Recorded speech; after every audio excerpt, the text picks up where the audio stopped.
Good morning students. आज हम करेंगे बाल महाभारत का 9वां एपिसोड लाख का घर।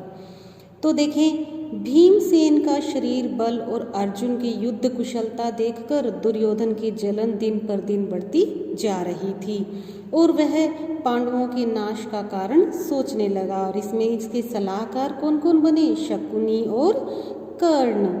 और इधर पांडवों की लोकप्रियता दिन पर दिन बढ़ती जा रही थी।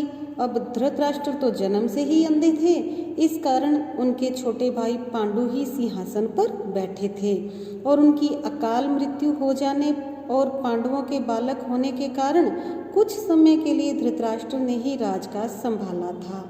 अब युधिष्ठिर बड़े हो गए हैं, तो फिर आगे धृतराष्ट्र को राज्य अपने ही अधीन रखने का क्या अधिकार है? पितामह भीष्म का तो कर्तव्य है कि वह धृतराष्ट्र से राज्य का भार युधिष्ठिर को दिला दे। अब जैसे जैसे पांडवों की लोकप्रियता बढ़ती गई, अब ईर्ष्या और कुढ़न ज्यादा दुर्योधन के मन में बढ़ती गई। अब एक दिन धृतराष्ट्र को अकेले में पाकर दुर्योधन बोला, पिताजी, नगरवासी तरह तरह की बातें करते हैं। जन्म से दिखाई न देने के कारण आप बड़े होते हुए भी राज्य से वंचित ही रह गए। राज सत्ता आपके छोटे भाई के हाथ में चली गई। अब यदि युधिष्ठिर को राजा बना दिया गया तो फिर पीढ़ियों तक हम राज्य की आशा नहीं कर सकेंगे।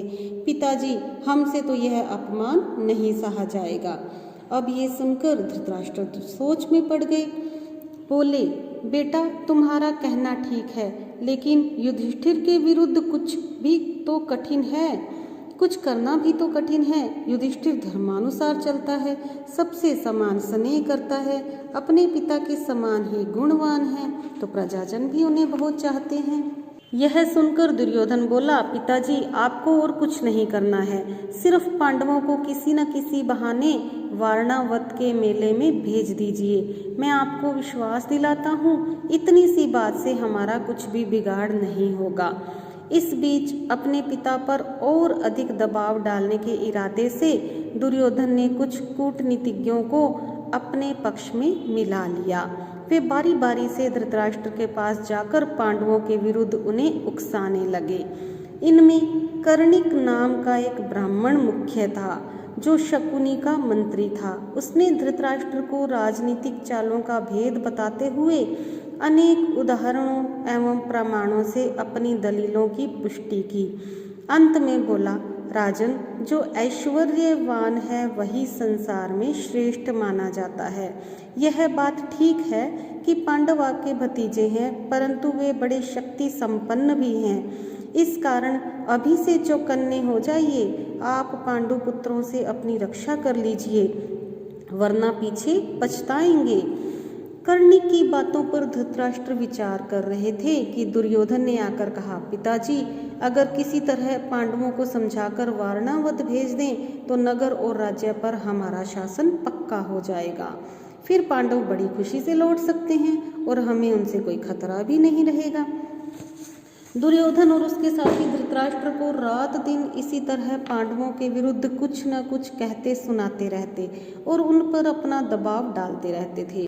आखिर धृतराष्ट्र कमजोर पड़ गए और उनको लाचार होकर अपने बेटे की सलाह माननी पड़ी और पांडवों को वारणावत मेले की शोभा का वर्णन करके उनको वारणावत जाने के लिए उकसा दिया और पांडवों ने स्वयं आकर धृतराष्ट्र से वहां जाने की अनुमति मांगी। धृतराष्ट्र की अनुमति पाकर पांडव बड़े खुश हुए और भीष्म आदि से विदा लेकर माता कुंती के साथ वारणावत के लिए रवाना हो गए। पांडवों के चले जाने की खबर पाकर दुर्योधन की खुशी की तो सीमा न रही। वह अपने दोनों साथियों कर्ण और शकुनी के साथ बैठकर पांडवों तथा कुंती का काम तमाम करने का उपाय सोचने लगे।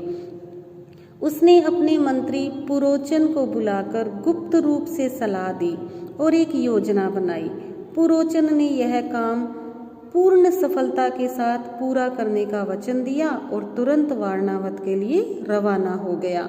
एक शीघ्रगामी रथ पर बैठकर, शीघ्रगामी अर्थात बहुत जल्दी पहुंचने वाला, पुरोचन पांडवों से पहले उस रथ पर बैठकर वारणावत पहुंच गया।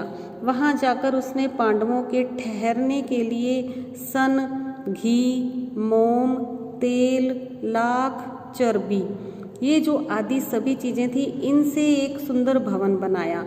तो बच्चों ये सब क्यों बनाया इनसे भवन? क्योंकि जो सन है, घी, मोम, तेल, लाख और चर्बी, ये जल्दी आग पकड़ने वाली चीज़ें हैं और इसीलिए इस बीच अगर पांडव वहां जल्दी पहुंच गए तो कुछ समय ठहरने के लिए एक और जगह का प्रबंध पुरोचन ने भी कर रखा था।